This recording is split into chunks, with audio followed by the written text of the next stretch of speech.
Mon plaisir se trouve, oh, à ta loi, Seigneur.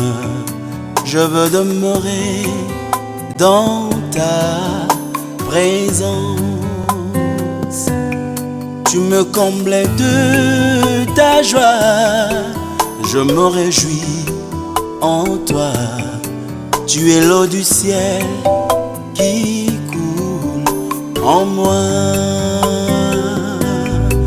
Oh Jésus, sois mon plaisir. Oh Jésus, sois mon plaisir. Oh Jésus, sois mon plaisir.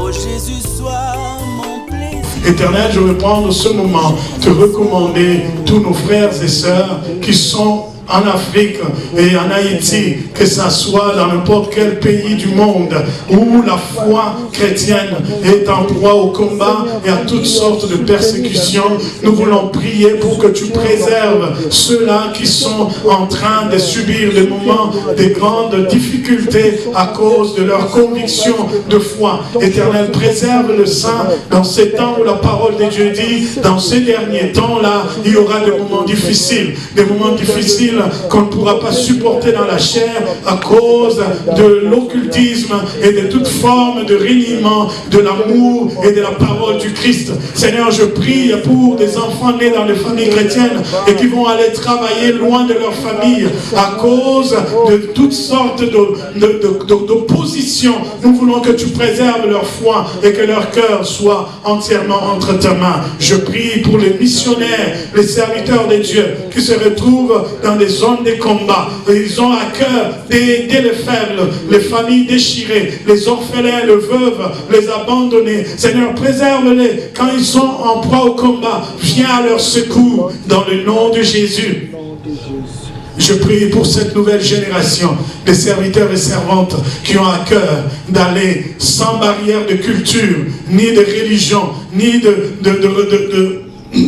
d'origine. Ils veulent juste partager l'amour. Seigneur, soutiens les jeunes qui sont dans les organismes non gouvernementaux, qui sont répandus dans le monde, dans des camps de réfugiés, partout où ils veulent servir. Dieu, soutient leur vie dans le nom de Jésus.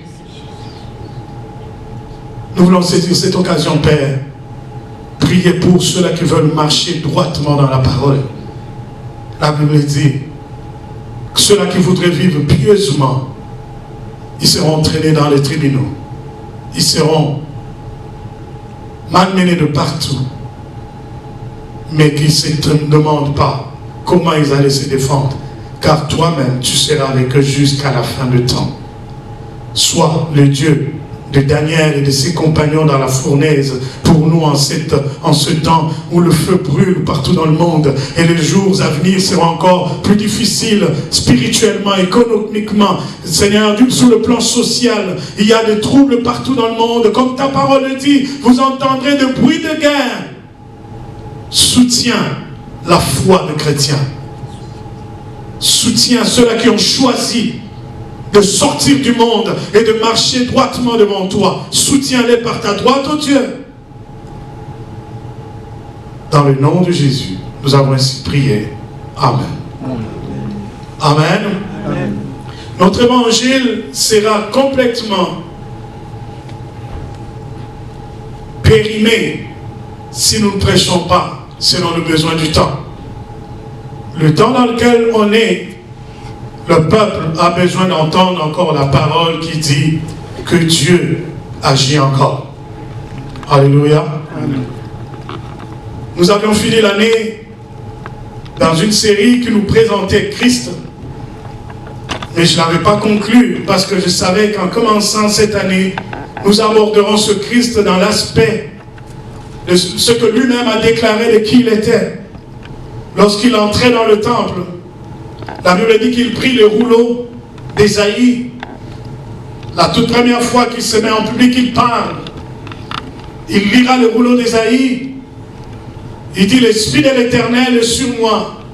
Il m'a oint pour rendre libres les captifs, libérer les prisonniers Il m'a oint pour annoncer une année de grâce. Amen. Amen. Une bonne partie de ce mois de janvier et de février, nous parlerons du Christ comme celui qui libère. Qui libère. Nous ne pouvons pas faire de pas de plus dans la vie chrétienne et espérer être puissant si on n'a pas connu la libération. La libération qu'octroie le Seigneur Jésus. Il a déclaré lui-même que l'Esprit de l'Éternel ne l'avait pas oint pour nous remplir nos comptes d'argent. L'évangile de prospérité est en train d'écarter l'Église de l'idéal. L'évangile de prospérité est en train d'écarter le peuple de Dieu de ce qu'il devait connaître de Jésus. Je vais nous placer dans le contexte dans lequel le Christ est venu. La Bible dit qu'Israël, en ce temps-là, était sous la domination politique de Rome. Mais la domination culturelle des Grecs, sous l'emprise économique de la Rome, sous la domination spirituelle du mélange de plusieurs divinités, de différents royaumes qui ont eu à marcher sur Israël, chacun laissait une partie de sa domination spirituelle sur le territoire du peuple de Dieu. On a connu les Perses, on a connu les Syriens, on a connu ceux qui sont devenus actuellement sur le territoire d'Irak, la grande Babylone. Il y a eu un héritage spirituel qui est resté sur le territoire d'Israël, qui ferait que ce n'est pas du goût de Dieu que le peuple qui porte son nom ne soit pas totalement bénéficiaire de toutes les richesses qui viennent avec ce nom-là.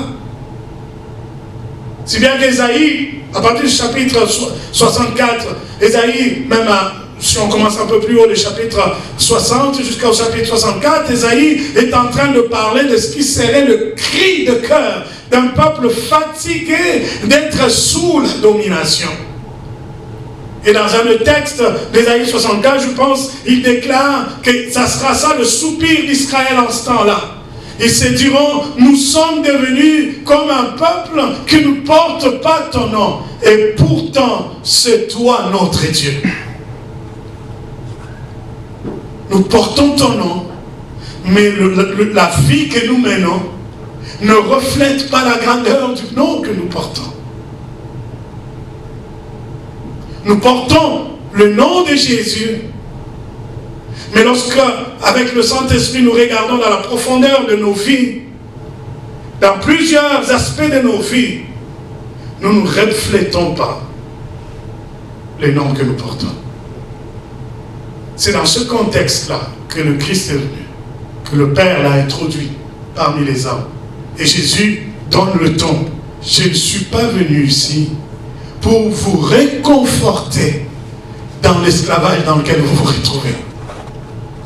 Je ne suis pas venu pour vous dorloter et que vous continuez à mener la vie que vous meniez avant que je vienne. Je suis venu avec une onction qui doit rendre libres les captifs. Et lorsqu'on lit notre texte de base dans cette série, dans Jean chapitre 8,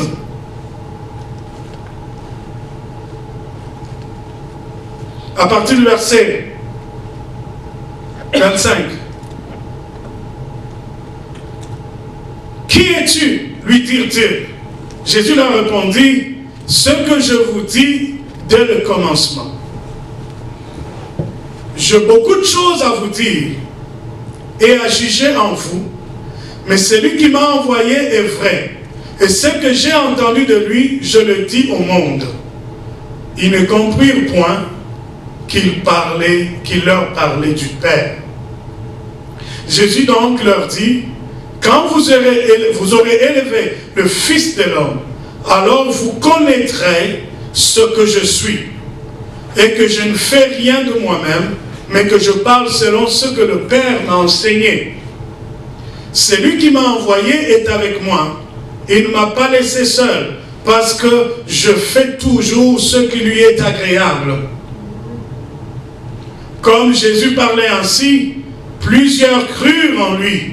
Et il dit aux Juifs qui avaient cru en lui, si vous demeurez dans ma parole, vous êtes vraiment mes disciples. Vous connaîtrez la vérité et la vérité vous affranchira. Ils lui répondirent, nous sommes la postérité d'Abraham et nous ne fûmes jamais esclaves de personne. Comment dis-tu, vous deviendrez libres? En vérité, je vous le dis, leur répliqua Jésus, quiconque se livre au péché est esclave du péché. Or, l'esclave ne demeure pas toujours dans la maison. Le Fils y demeure toujours. Si donc le Fils vous affranchit, vous serez réellement libre. Amen. Amen. Ce texte sera notre texte de base, alors que nous allons poser le pas tranquillement sur cet enseignement profond et puissant sur la délivrance. Parce que, comme je nous ai promis, la volonté de Dieu est qu'en 2015, nous soyons réellement libres. Nous allons mettre un accent assez fort sur le pourquoi de la délivrance, le contenu même du message de la délivrance. Parce qu'aujourd'hui, il y a un mélange de beaucoup de choses.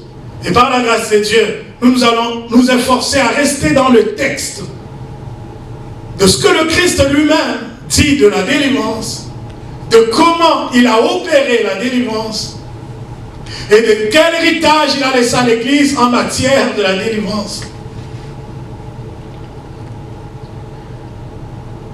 Il y a quelques années, j'enseignais sur la délivrance, il y a quelques années, et je poserai la question dans une réunion restreinte de gens sur qu'est-ce qu'ils avaient compris de la délivrance. Et une jeune sœur répondrait, pasteur, je résumerai la délivrance pour moi à une seule chose, que je me marie. Si je me marie, je suis délivré. Je suis délivré de corvées que ma mère me donne à chaque jour. Je dois faire la vaisselle, je dois prendre soin de mes jeunes sœurs, je dois m'occuper de mon lit, je dois m'occuper de tout ça là pour que je sois totalement libre. Il faut que je me marie, que je parte d'ici. J'ai dit, Seigneur, je dois reprendre tout l'enseignement pour elle. Ok, mais elle résume une vérité, une réalité. Pour bien de gens, la vie familiale, c'est aussi un fardeau. Pour bien de gens. Être sous l'autorité d'un parent qui vous dicte à un moment donné de votre vie quelle voie suivre, comment vous comporter. Un esprit de rébellion rentre dans le cœur, on s'est dit, ce parent ne veut pas mon bonheur. Pour que je sois totalement libre, il faut que je parte de la maison de parents. Et cet esprit d'égarement et de rébellion, et c'est de cet esprit-là que l'apôtre Paul parlait, lorsqu'il parlait de ce temps dans lequel nous vivons. Il dit que dans ce temps-là, alors qu'il y aura des moments difficiles, les enfants se rébelleront contre leurs parents. Parce que la définition de l'autorité, elle est totalement déviée du sens que Dieu donnait à l'autorité de la famille. Et le Christ, pour asseoir les choses comme il faut, il a mis un jour le doigt dans ce qui trouble beaucoup Israël. Il a dit qu'avant qu'Abraham ne soit, moi j'ai fui. Parce que dans leur entendement, ils déclarent appartenir à une famille, ils disent Nous sommes fils d'Abraham. Comment peux-tu dire que tu es plus grand qu'Abraham? Le Christ utilisera un verbe. Il va composer le verbe être dans un temps que beaucoup de gens d'aujourd'hui n'aiment pas beaucoup. La composition, la conjugaison. À l'école, on n'aime pas ça. C'est compliqué la conjugaison en français. Mais Jésus dit, avant qu'Abraham ne soit, moi j'ai fus. Je commençais à être. Et mon existence continuait déjà avant qu'Abraham ne vienne à la vie. Il fixe les choses. Il dit, si moi je vous parle de ces choses, c'est que je les ai connues avant même que vous soyez là. Et le Christ, en parlant d'autorité, il confirme que tout ce que je vous dis, je ne vous le dis pas par moi-même, parce que moi aussi je l'ai obtenu de mon Père. Je suis soumis au principe de l'autorité. Donc quitter la maison de parents, parce qu'on n'aime pas la ligne de conduite qu'on nous donne, ce n'est pas ça la liberté. Ce n'est pas ça la délivrance. La société enseigne une fausse liberté.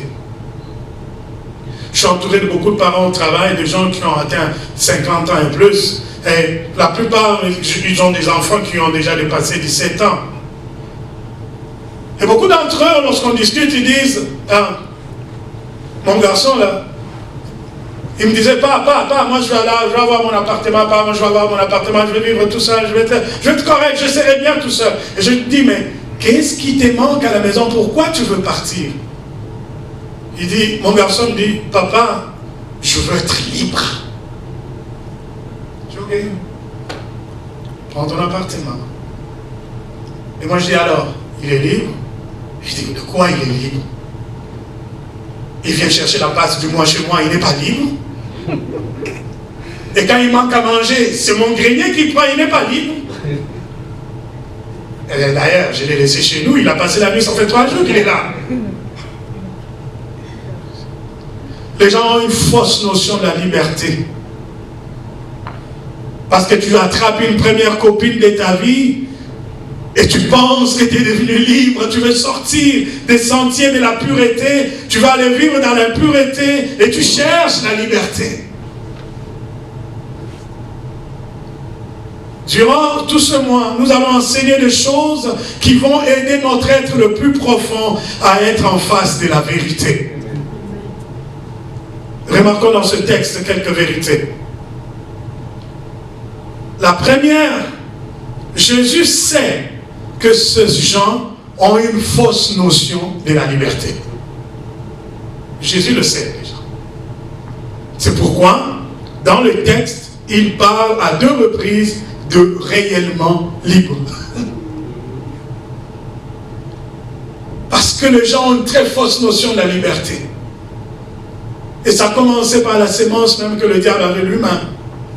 Alors qu'il voulait se révolter dans la présence du Seigneur. La Bible dit de lui qu'il était celui qui conduisait l'adoration devant le trône des dieux.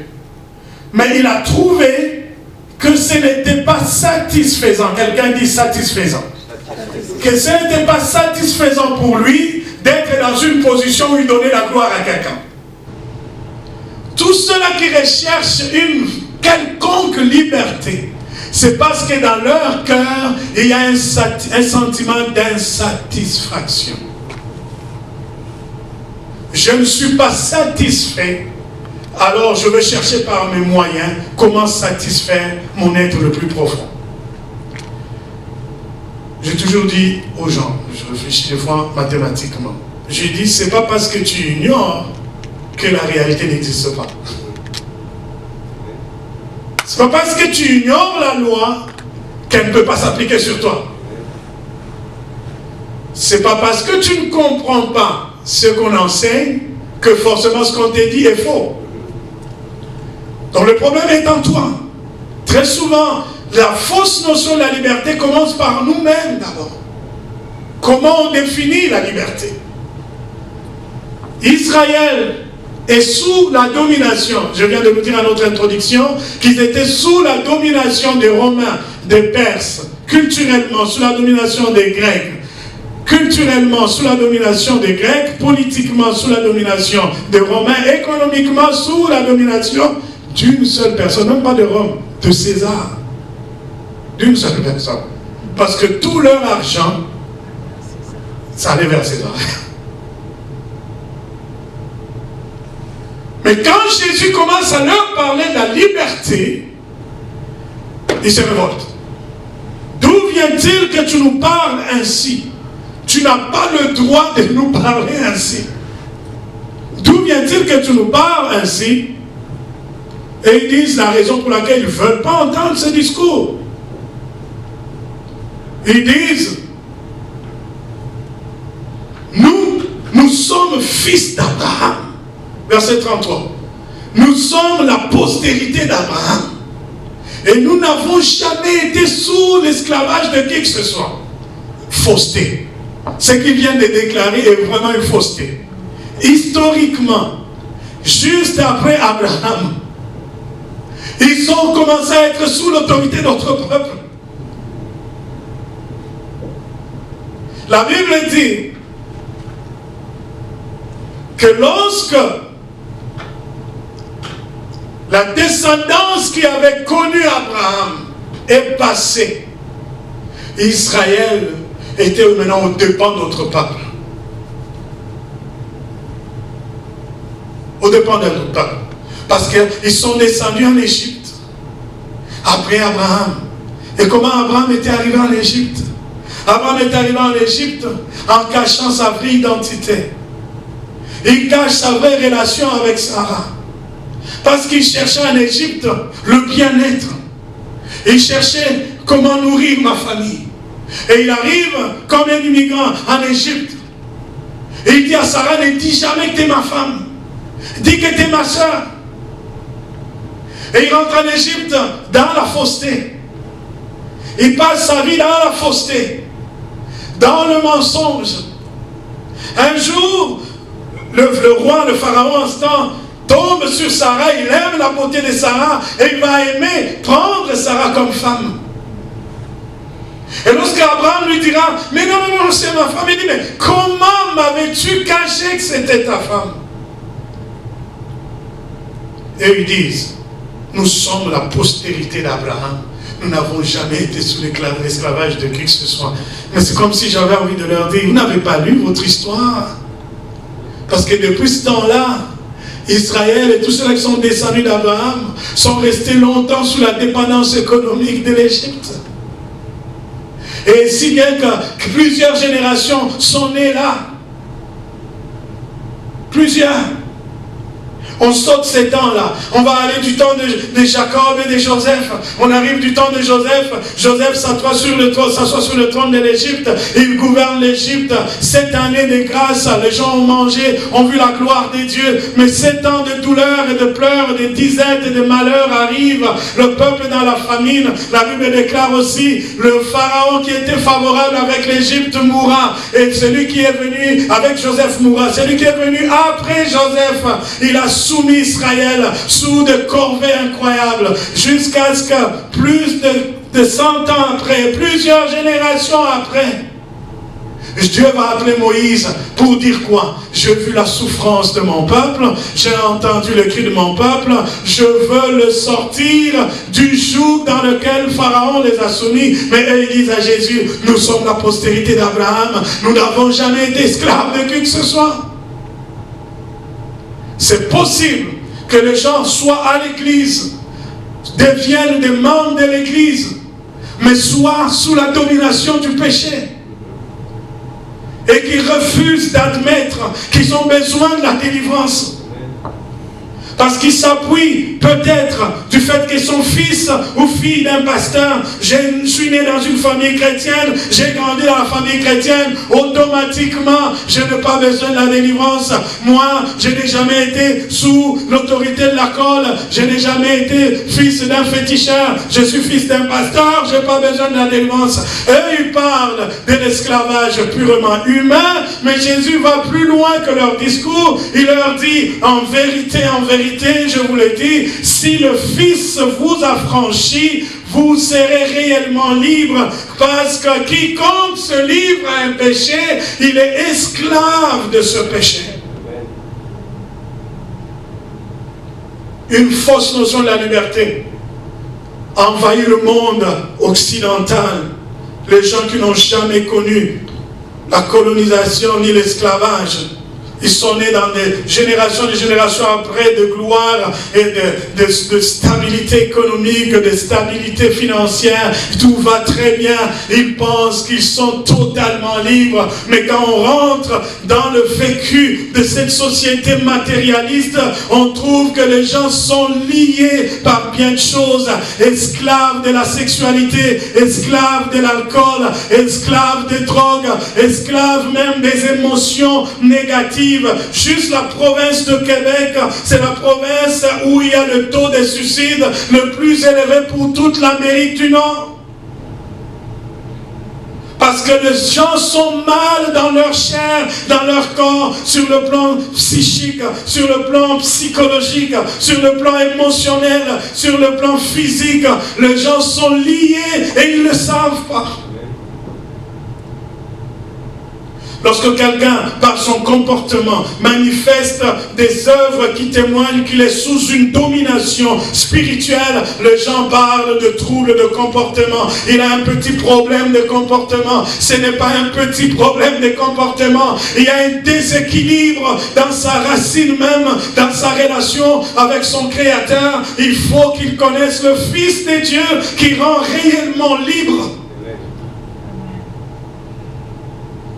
Les psychologues remplissent le bureau par des traitements parce qu'ils savent au bout de la ligne, il y en a qui pourraient dire avec vérité, quand ils te regarderaient après une énième thérapie, ils pourraient te dire avec la vérité que je n'ai plus rien à faire pour toi. Mais ils ne peuvent pas le dire parce que la profession leur interdit de dire qu'il n'y a plus rien à faire. Mais la vérité est là, et qu'il y a beaucoup de malades mentaux qui ne seront jamais guéris parce qu'ils ne connaissent pas la vraie recette, c'est Jésus. Amen. Le monde moderne a encore besoin d'entendre le chapitre 8 au complet de Jean, alors que le Christ se force à parler aux gens religieux, dogmatiques, habitués au texte. Il est en train de leur dire, ce n'est pas la connaissance qui vous donne la liberté, ce n'est pas le nombre de versets que vous connaissez qui font de vous des hommes et des femmes libres, ce n'est pas le nombre de veillées de prière où vous avez assisté qui font de vous des hommes et des femmes libres. Je ne veux pas parler aux religieux aujourd'hui, je veux parler à ceux-là qui accomplissent le verset 32. La Bible dit, comme Jésus parlait ainsi, plusieurs crurent en lui. Plusieurs crurent. Je veux parler à ceux-là qui peuvent croire que c'est possible qu'un homme soit né dans une famille chrétienne, mais qui n'ait jamais donné son cœur individuellement à Jésus. Il n'a jamais rencontré Jésus personnellement comme son Seigneur et son Sauveur, et qu'il a besoin de la vraie liberté que donne Jésus. C'est possible. Le pasteur Roland Dallot prêchait un jour dans une réunion jeunesse, il disait, si Dieu, dans son omniscience, se permettait, aussi par sa souveraineté, un jour, alors qu'on est là en pleine réunion, on entend la gloire de Dieu et les alléluia qui sortent de partout, s'il se permettait de prendre tout ce qui se passe dans nos têtes maintenant et de le projeter par cet écran blanc et qu'on commence à voir ça, c'est ce que pense le frère Jimmy, wow, et, pendant qu'il est à l'église, c'est à cela qu'il pense vraiment. Il dit, personne tiendra devant le trône de Dieu. Lorsqu'on rentre dans les secrets de nos vies, quelqu'un va dire, Seigneur, j'ai grandement besoin de la délivrance. Amen. J'ai grandement besoin de la délivrance. Bonheur, malheur pour mes garçons, parce qu'ils vont voir l'autre facette de leur père qu'ils n'ont jamais vu, qu'ils n'ont jamais entendu. Mais j'ai toujours été comme ça depuis que j'ai connu le Seigneur qui m'a appelé à la parole. Alors que j'étais jeune, 17-18 ans, pasteur dans une église, des colonels et des généraux dans l'église, je ne me gênais pas de prêcher la parole de Dieu en parlant des impuretés. Nous pouvons dire qu'en 21e siècle, il y a des gens qui sont encore esclaves de la fornication, de toutes sortes de pornographie, de la masturbation, des choses que lorsqu'on rentre dans le secret de nos vies, qui peut tenir devant Dieu? Le Christ s'adressait à des gens qui savaient qu'ils croyaient, mais qui ne savaient pas qu'ils avaient besoin de la délivrance. Lorsqu'on fait ce genre d'enseignement dans le milieu où l'évangile n'est pas encore arrivé, les foules accourent, les gens cherchent la délivrance. Mais quand on arrive à l'église, on se bute aux habitudes. Les habitudes du temple n'aiment pas entendre ce genre de message. C'est l'Israël, il veut nous ramener en arrière. On a déjà fait des pas. On est déjà allé loin, nous. Moi, je connais les 10 commandements par cœur. Je connais tous ceux qui ont écrit les livres de la Bible par cœur. Et Jésus s'adresse à des gens qui connaissent la Torah. Vous savez combien d'années ça prenait pour que quelqu'un apprenne la Torah et qu'il ait le droit de se tenir devant le peuple et parle de la Torah? Voilà pourquoi ces gens ont été fâchés contre Jésus quand il est rentré la toute première fois. Il a pris le rouleau et il a lu devant le temple. Il n'avait que 12 ans. Les Sanhédrin, et ceux-là qui connaissaient la parole, se sont irrités contre les gens qui ont permis à Jésus de lire parce qu'ils savaient qu'il n'avait pas atteint l'âge, c'est vrai, pour lire la Torah devant les gens. Ça prenait pas moins de 17 ans d'études où tu es assimilé à apprendre que les 5 livres de Moïse d'abord, tu dois les maîtriser, les réciter comme il faut. Et dans les 5 livres de Moïse, vous apprendrez que Dieu leur a amené la loi. Il leur a appris la loi qui dit tu ne tueras pas, tu ne feras pas ceci, tu ne feras. Ils devraient l'avoir par cœur, le réciter comme s'ils récitaient leur propre nom. Après avoir fini les 5 livres de Moïse, tu dois apprendre ce qui venait avec, qui sont ajoutés plus tard dans les livres de Chroniques, de Lévitique, tout ce qui venait après, avec toutes les ordonnances, à part les 10 commandements, toutes les ordonnances de Dieu. Différence entre ordonnance, précepte, commandement. Tu devais le connaître, toutes ces choses, avant de lire le rouleau devant le temple. Et Jésus a pris le rouleau sans passer par toutes ces écoles.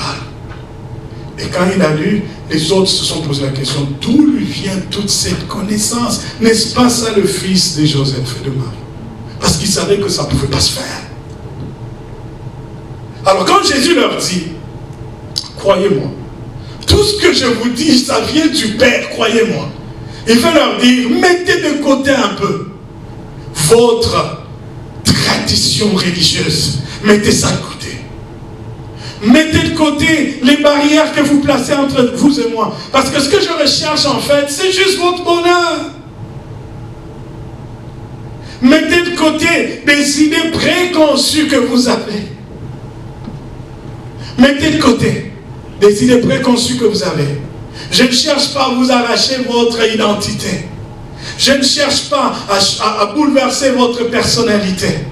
Je ne veux pas refaire votre histoire terrestre. Vous resterez toujours fils d'Angèle si tu as été fils d'Angèle, fils de Jackie si tu étais fils de Jackie avant. Vous resterez toujours des citoyens de Judée ou de Nazareth. Vous resterez toujours des citoyens. Mais je poursuis plus que ça. La délivrance du péché.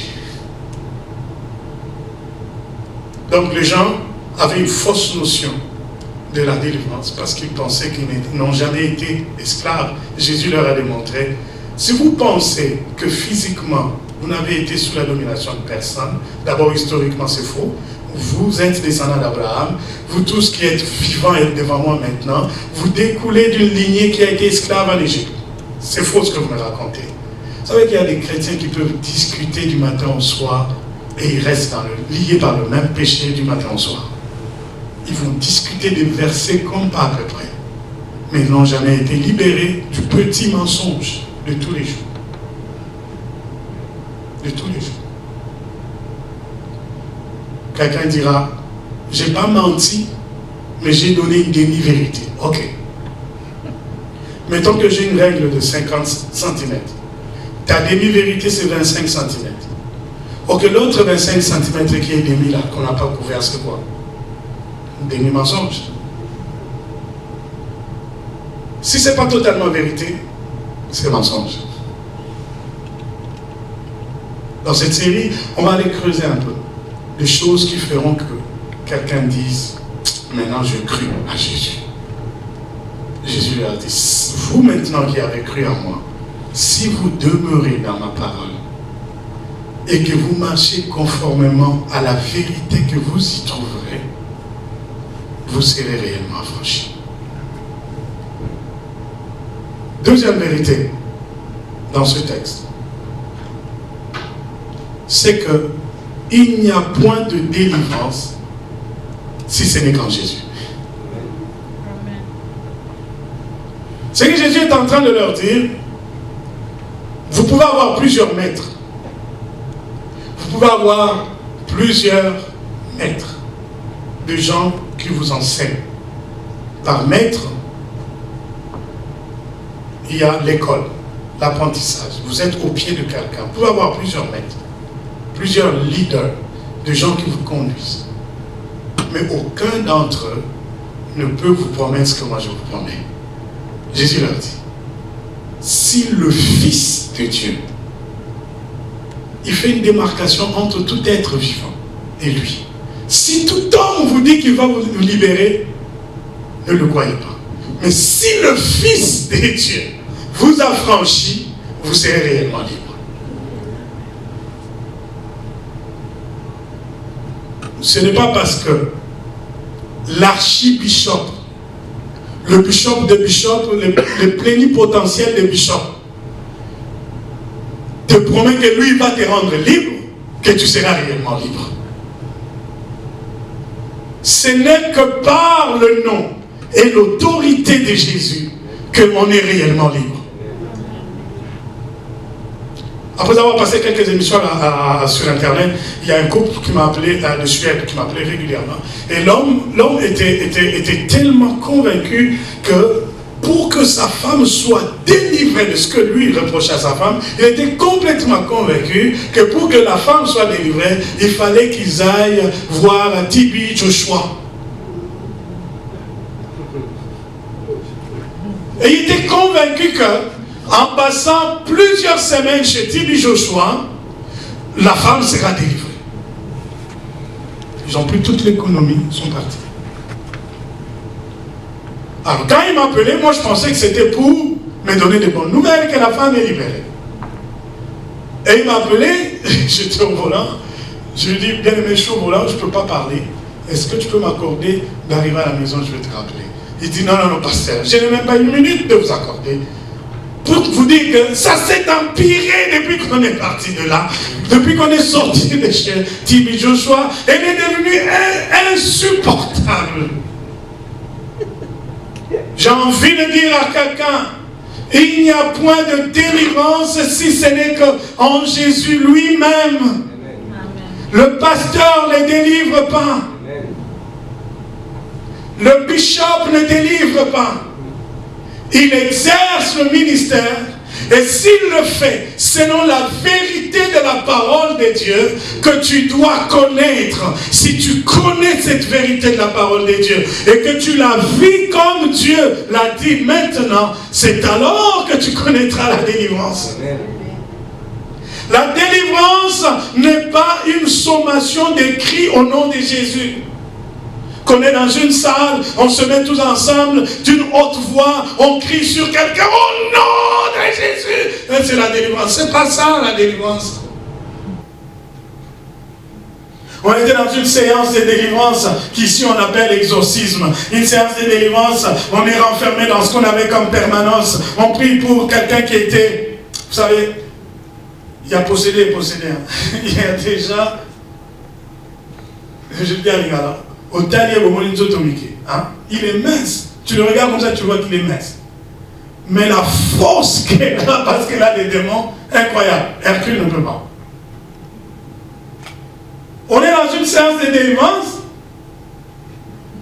On crie au nom de Jésus, au nom de Jésus. La personne est comme ça, elle nous regarde. Elle vous défigure, hein. Elle regarde la première personne, elle vous regarde dans les yeux. Elle dit, toi, tu ne peux pas prier pour moi. Tu vas me délivrer, toi. Toi, laisse tomber. Toi, laisse tomber. Toi, laisse tomber. Humiliant. Tu as crié pendant de longues heures. Au lieu que la personne soit libérée, les démons commencent à te disqualifier. Les démons disent, toi, tu n'es pas à la hauteur, tu ne peux pas, laisse tomber. Et tous ceux-là à qui on avait dit laisse tomber, je les ai récupérés à la fin. En suivant, on verra que le frère, avant de venir à la délivrance, là, il était à une boîte de nuit. Les démons savent que tu n'as aucune autorité. Tu peux crier le nom de Jésus comme tu veux. Puisque la vérité du Christ n'est pas en toi, le cri ne change rien. La délivrance, ce n'est pas les cris. Alors les démons me regardent.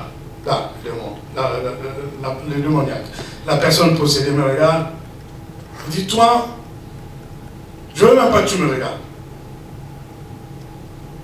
Dès que le démoniaque a dit cela, alors je saisis. Ça, c'est ce qu'on appelle un cue. Le Seigneur vient te donner une porte qui s'ouvre. Je saisis la porte.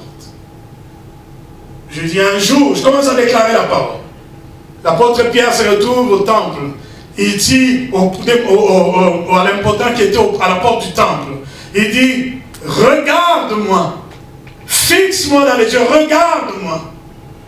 Et quand l'homme l'a regardé, l'apôtre Paul dit, ce que j'ai, l'apôtre Pierre dit, ce que j'ai, je te le donne. Au nom de Jésus, lève-toi. Qu'est-ce que la personne a vu en Pierre? Bien-aimé dans le Seigneur. Lorsque le démoniaque me dit, toi je ne veux pas te fixer dans les yeux, parce que le démoniaque reconnaît quand le Christ est dans la personne de celui qui te fait le travail. Les mauvais esprits peuvent détecter la véracité de la parole de Dieu dans ta vie. Ton cœur, est-ce qu'il est vrai? Est-ce que tu es réellement converti ou pas? Est-ce que ce que tu déclares vient de Dieu ou pas? Les démons peuvent le savoir. Voilà pourquoi le Christ atteste qu'en dehors de moi, il n'y a pas de délivrance. Si le Fils vous affranchit, vous serez réellement libre. Pourquoi? Parce que lui, il ne fait pas un travail à moitié. Les magiciens, les maîtres, il y en aura plusieurs qui peuvent faire un semblant de travail. Qu'est-ce qu'ils font? Ils déplacent la douleur. Oh non, on est allé voir un marabout, il a prié pour moi, il a fait des gris-gris, j'avais mal au dos et puis c'est parti. Qu'est-ce qu'il a fait? Il a juste déplacé la douleur. Enlever le mal de dos et le ramener à l'épaule. Il fait un petit travail. Tu parles de lui, tu dis, ah, je suis soulagé. Et il me dit, mais laisse-moi un coq ici et des poules, il faut qu'on coupe leur tête et des chèvres. Tu laisses des chèvres. Et tu ne sais pas que tu viens de sacrifier les membres de ta famille sans le savoir. Il fait des incantations, tu pars, un temps après, au lieu que ça soit un mal de dos, mais c'est maintenant au complet. L'épaule, le dos et jusqu'au niveau des pieds. Mais lorsque le Christ fait le travail, il le fait au complet. Esprit, âme et corps. Et il lui parle de l'esclavage, qui n'ont jamais été esclaves physiquement de quelqu'un. Jésus change le terrain de la conversation. Il dit d'abord l'esprit. Si quelqu'un est esclave du péché, il se donne à un péché, il est esclave de ce péché-là. Première étape, nous allons nous attarder sur l'esprit. La délivrance dans l'esprit, dans l'âme, dans le psychique, dans le mental, dans les émotions. Je finis par 2 versets que vous allez méditer à la maison et on va les décortiquer dimanche prochain. Le livre de Psaume 37 est très édifiant.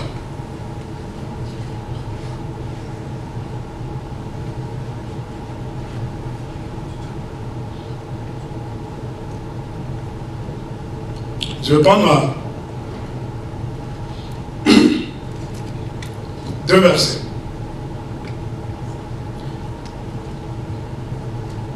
Verset 27 de Psaume 37.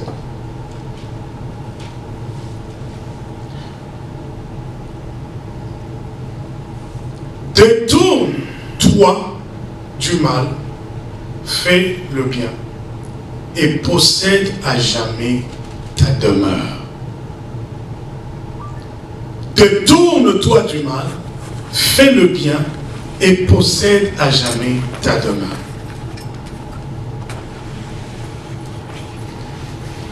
Il n'y aura pas d'épanouissement, il n'y aura pas d'emprise totale de ta destinée. Tu n'auras pas le contrôle de ta destinée, le contrôle de l'héritage que le Créateur a donné à ta lignée, ta maison, ta famille, tout cela qui doivent naître spirituellement de toi. Tu ne pourras pas avoir la maîtrise de ces choses si tu es esclave du péché. Le test que tu es sur la voie de la prospérité, selon Dieu, le test serait ce verset. Quand ton cœur se serait détourné du mal, alors dis-toi que tu es libéré.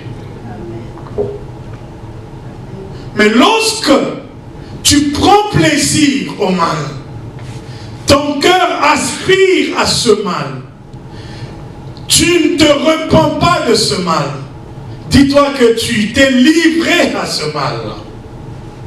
Je ne parle pas ici de quelqu'un qui, le matin d'un lundi, il a détourné l'argent de quelqu'un. Et je lui dis automatiquement, il est esclave de l'argent. Ici, ce livret, c'est que tu médites la chose. Tu projettes de faire la chose. Tu prends plaisir à la chose. Pendant que tu le fais, et après l'avoir fait. Tu ne prends aucune résolution de laisser la chose. Et même quand tu prends la résolution, elle n'est pas sincère. Elle n'est pas totale. Si bien que tu retournes à la même chose régulièrement et tu en prends plaisir. Là, tu t'es livré à ce péché.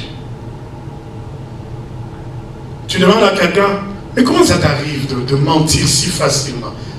Il dit, moi je ne sais même pas que je mange. Mais pour moi, je t'ai dit la vérité. Tu n'as même pas la conscience du fait que ce que tu fais est mal. C'est que tu es spirituellement sous la domination de ce péché. Je parlais à un père qui était à la fin de sa vie, et je finis par ces témoignages, qui était à la fin de sa vie. On priait, il était à la fin de sa vie, on priait pour lui. Et le Saint-Esprit me pousse à lui poser une question simple. Je dis à papa, maintenant que c'est attesté que vous allez partir, s'il y a quelque chose que vous aurez regretté dans la vie, c'est quoi? Compris pour vous que ça parte. Et il me dit, je regrette de n'avoir pas accepté Jésus avant ce moment. Je dis, ok. Je m'attendais à ce qu'il aille plus loin. Peut-être. Il n'a plus de force pour parler. Alors je l'aide. Je dis, mais de ce que vous aurez volontairement fait pendant que vous aviez la force, qu'est-ce que vous regrettez d'avoir fait? Qu'est-ce que vous prêtez de revivre? De vivre encore une deuxième fois que vous n'allez pas refaire? Dis-moi, jamais j'ai rien fait du mal à quelqu'un. J'ai jamais fait du mal à quelqu'un. Moi, je suis quelqu'un de bien. Je partageais mes biens avec ma famille. J'étais le seul homme riche de la famille. Et tout le monde venait manger chez moi. Donc pour lui, il n'a jamais fait de péché. Parce qu'il donnait à manger à sa famille. Alors j'ai réalisé jusqu'à quel point les gens meurent sans savoir qu'ils étaient esclaves d'une mauvaise vie qu'ils ont menée avant. Tu as plusieurs opportunités que le Seigneur te donne pour te repentir, te détourner du mal. si tu n'arrives pas, même si tu as la bonne volonté, mais tu as l'impression que malgré ma bonne volonté, je retombe toujours dans la même chose, je t'inscris sur la liste de ceux-là qui ont besoin de la délivrance sur cette chose-là. Est-ce que quelqu'un est avec nous? L'orgueil a amené beaucoup de gens dans la tombe. Tu as besoin d'aide. Tu refuses qu'on t'aide. Détourne-toi du mal. Fais le bien. Et possède la demeure que Dieu t'a donnée. Tu ne peux pas posséder toutes les richesses spirituelles, matérielles, que le Seigneur a réservées à la création pure devant lui, si tu es sous l'esclavage du péché. Tu ne peux pas. Mais aujourd'hui, l'évangile de prospérité prêche la prospérité sans la condition pour laquelle il faut posséder. Amen. Quelqu'un dira, pasteur, je veux que le Seigneur me bénisse parce que j'ai envie de construire une grande église pour Dieu. J'ai envie de construire une grande maison pour ma maman qui a beaucoup souffert pour moi. C'est bon. Mais mon rôle, c'est de me rassurer. Est-ce que tu es dans les conditions de posséder la postérité? Parce qu'on risque de gaspiller l'onction pour rien. Vous vous souviendrez toujours, je vous ai toujours dit, je ne travaille pas là où le Père n'a pas encore préparé le terrain. Mon Père agit, moi aussi j'agis. Si le Saint-Esprit n'a pas préparé le terrain, je ne fais rien. Il faut que le cœur soit disposé à recevoir la visitation qui libère et pour qu'après, tu conserves la bénédiction de Dieu. Kinshasa a pollué l'église des prophéties à ne plus finir. Des gens qui distribuent des prophéties comme si c'était dans la boîte à lettres, des courriers qu'ils envoyaient. Ils distribuent des prophéties et ils ne savent même pas si les cœurs sont préparés à goûter à la richesse de la bénédiction de Dieu. Israël, le Christ a dit, tu verras pierre tomber sur pierre jusqu'à ce que tu admettes que le Fils de Dieu était venu chez toi et tu ne l'as pas accueilli. Puisque tu as rejeté le Messie, tu ne verras pas la gloire, mais tu verras la déchéance venir dans ta vie année après année. Lorsqu'on rejette le Fils de Dieu, c'est ce qu'on vient de faire. On ouvre la porte à la destruction dans notre vie. Mais si on se détourne du mal et qu'on laisse le Christ nous affranchir, on ouvre la porte à la bénédiction pour le reste de la vie. J'ai fini aujourd'hui sur ce ton-là pour me dire et dire à quelqu'un, ne sois pas, n'aie pas une forte opinion sur toi-même. Et il est temps de t'arrêter un peu. Quelles sont les choses avec lesquelles j'ai lutté dans ma vie, depuis combien de temps j'ai lutté avec? Pourquoi je ne m'en sors pas? Qu'est-ce que j'ai déjà fait? Qu'est-ce que je n'ai pas encore fourni comme effort? Et si tu es sincère comme moi, tu pourras faire une liste. Chaque jour, tu regardes ta vie, tu dis ça, j'ai comme l'impression que ça a les déçus sur moi. Ça a les déçus sur moi. Ça, j'ai déjà vécu. Mais comment je suis arrivé? Ah, j'avais demandé de l'aide. Comment le Seigneur m'a aidé? Ah, sois franc, analyse, établis une liste. Parce qu'à la fin de cette série, nous voulons que nous soyons réellement libres. Réellement libres. Pas à moitié, pas à demi, mais je voudrais qu'on soit réellement libre.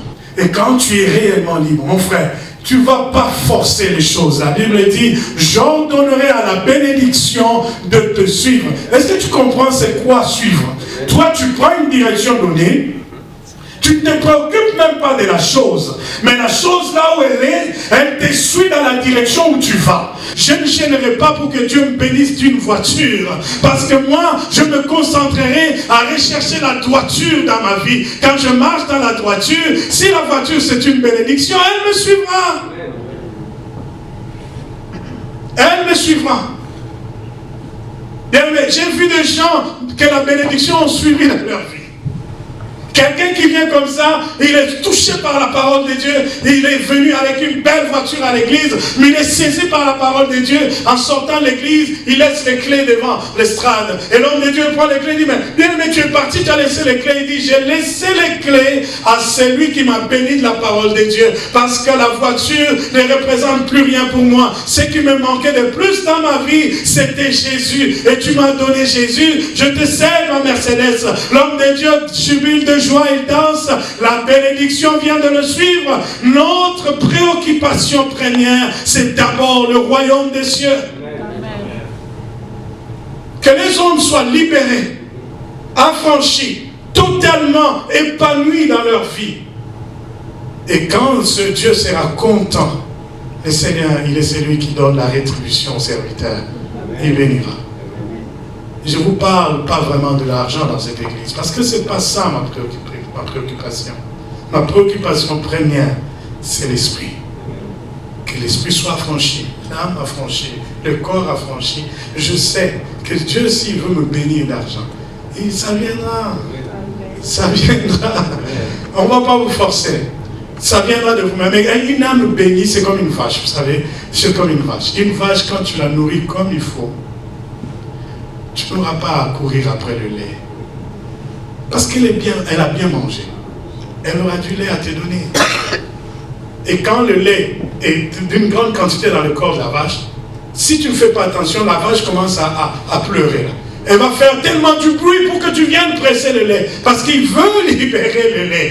Un homme de Dieu qui veut manipuler la parole de Dieu juste pour avoir de la bénédiction matérielle, il est en train de rendre le peuple esclave de bénédiction. Le Christ nous a franchis même du matérialisme. Le Christ nous a franchis de tout ce qui est palpable. Il nous rend totalement libres du matériel. Moi, je voudrais que nous soyons dans cette école de Jésus qui recherche d'abord le royaume des cieux et sa justice, et le reste que ça nous soit donné comme bénéfice.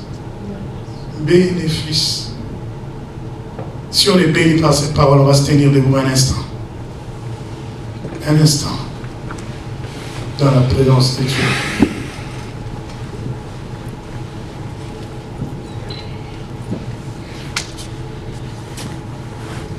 David disait,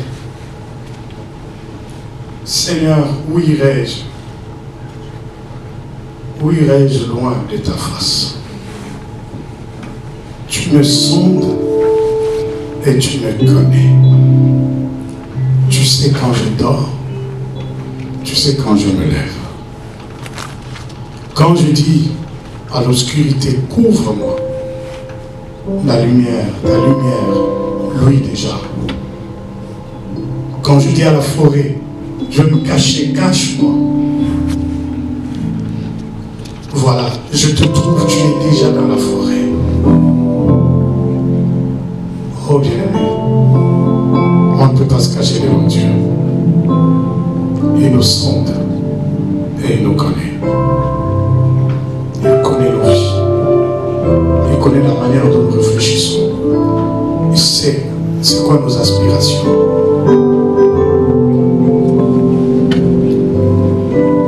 Alors que le bien-aimé joue ce chant et s'il va chanter qu'il chante, nos cœurs, nous les répandons devant Dieu. Chacun de nous parle à Dieu. Seigneur, je ne peux pas fuir devant ta face. Je veux saisir cette série du début jusqu'à la fin. Je veux saisir les vérités que tu veux me donner dans cette série.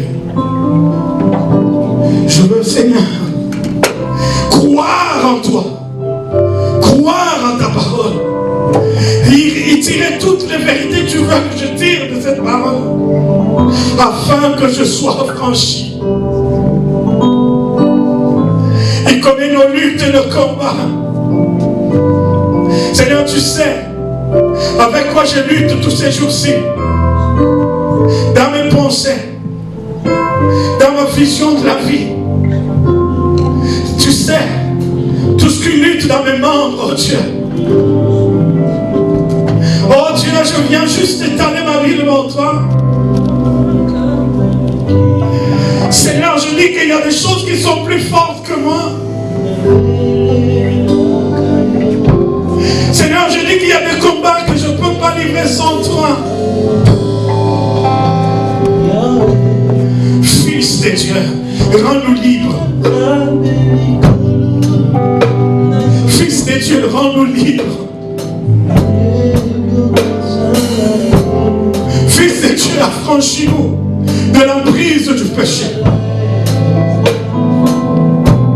Tu sais comment nous méditons des choses que nous n'aimerions pas que les gens sachent que nous pensons à ces genres de choses. Tu sais quelles sont les paroles que nous déclarons quand aucune oreille ne peut entendre, Seigneur. Tu sais c'est à quoi nous touchons quand personne ne peut nous voir. Seigneur, viens, éclaire mon âme. Pendant tout ce mois de janvier, alors que je veux être devant ton miroir, je veux bien voir quelle est la personne de Jacques qui se cache derrière cet homme qui est debout. Je veux que tu me sondes, que tu me connaisses, que tu m'enseignes sur moi-même, que tu m'instruises sur ce que je dois avoir comme libération. Dans mon âme, dans mes émotions, dans mes sentiments. Seigneur, je cherche la délivrance qui conviendrait à la personnalité que j'ai. Je cherche la délivrance qui correspondrait à ce que je suis. Seigneur, affranchis-moi, que je sois réellement libre. Il n'y a que Dieu qui nous connaît. Parle à Dieu. Prie devant Dieu. Seigneur, que cette parole m'affranchisse. Élevons nos voix, parlons à Dieu. Parlons à Dieu. Seigneur, affranchis-nous. Que cette parole nous amène à la vérité qui affranchit. Que cette parole, Seigneur, éclaire nos âmes, notre esprit et notre être le plus profond. Nous voulons être affranchis. Affranchis des œuvres de la chair. Affranchis, Seigneur, des puissances des ténèbres. Affranchis de toutes sortes d'oppressions démoniaques. De toutes sortes de possessions. Seigneur, nous voulons être affranchis. Affranchis.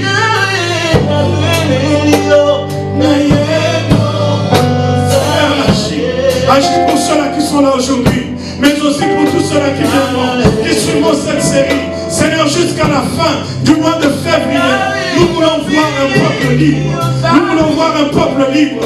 Que nos familles soient libérées. Seigneur, que notre pays soit libéré.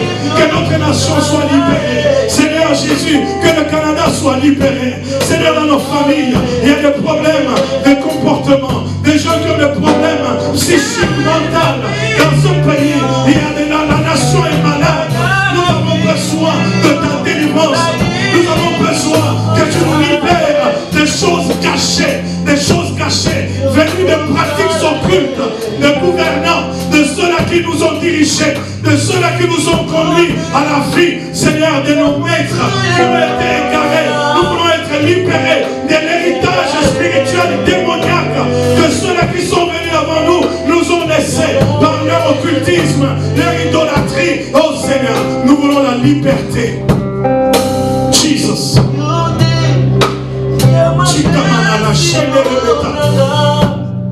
Nous voulons être libérés des pactes qui ont été prononcés avant même que nous soyons nés, des pactes qui ont été faits avant même que nous soyons conçus dans nos familles où nous sommes nés, de la lignée où nous sommes nés. Seigneur, nous voulons être affranchis des pactes qui ont été faits dans les pays où nous sommes nés. Oh Dieu, nous voulons la liberté. Jesus.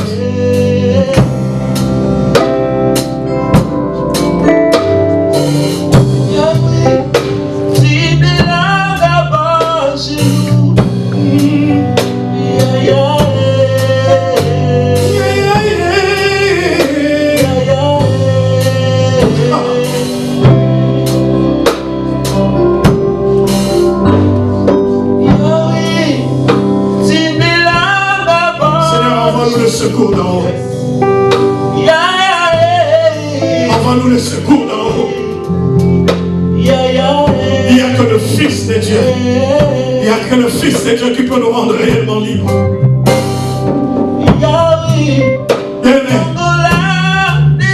Le pacte que nos parents ont fait dans l'ignorance, derrière les noms que nous avions portés, derrière l'étiquette des tribus, des clans dans lesquels nous sommes nés, la nation qui nous a accueillis ici, dans son agrément également aussi, nous voulons renoncer à tout ce qui ferait de nous des esclaves sans le savoir, tout ce qui possède notre bénédiction de l'éternité, les esprits qui ont pris les dessus sur notre bonheur, le frais que Dieu avait déterminé pour nous.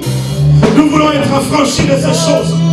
Seigneur, je refuse l'autorité venant du monde des ténèbres qui est assis sur ce pays du Canada, qui est assis sur cette nation québécoise, l'autorité démoniaque qui gouverne les nations occultes, qui a de l'impact sur l'économie, sur la vie que nous menons sur terre. Je refuse d'être sous l'emprise de ces choses dans le nom de Jésus.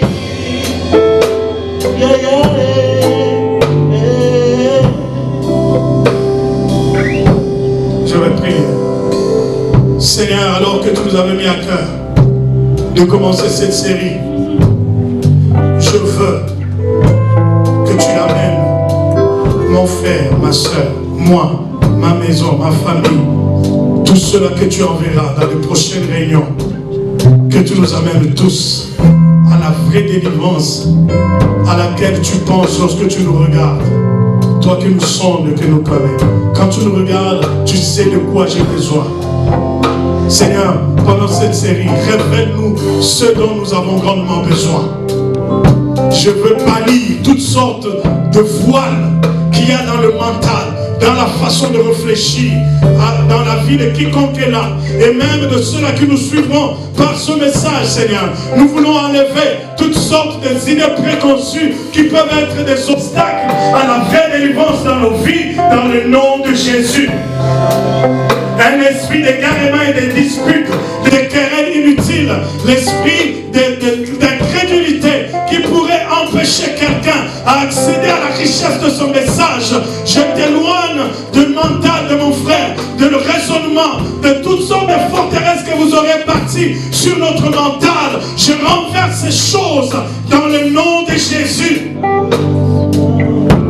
Seigneur, comme celui qui vient d'en haut, tu cries devant ces Juifs, tu leur dis, tout ce que je veux, c'est vous enseigner ce que le Père m'a révélé. Seigneur, laisse que tu rendes nos cœurs disposés à recevoir toutes les richesses derrière ce message, comme dans les cieux, que ta parole est déclarée. Je veux, Seigneur, que cette volonté se vive aussi dans nos vies sur terre, dans le nom de Jésus. Que rien de moi fasse obstacle à cet enseignement. S'il y a des choses de quelles moi-même je dois être libéré, et même si tu veux que je les enseigne, que ma chair ne m'empêche pas à enseigner ce que le ciel veut que le peuple entende, dans le nom de Jésus.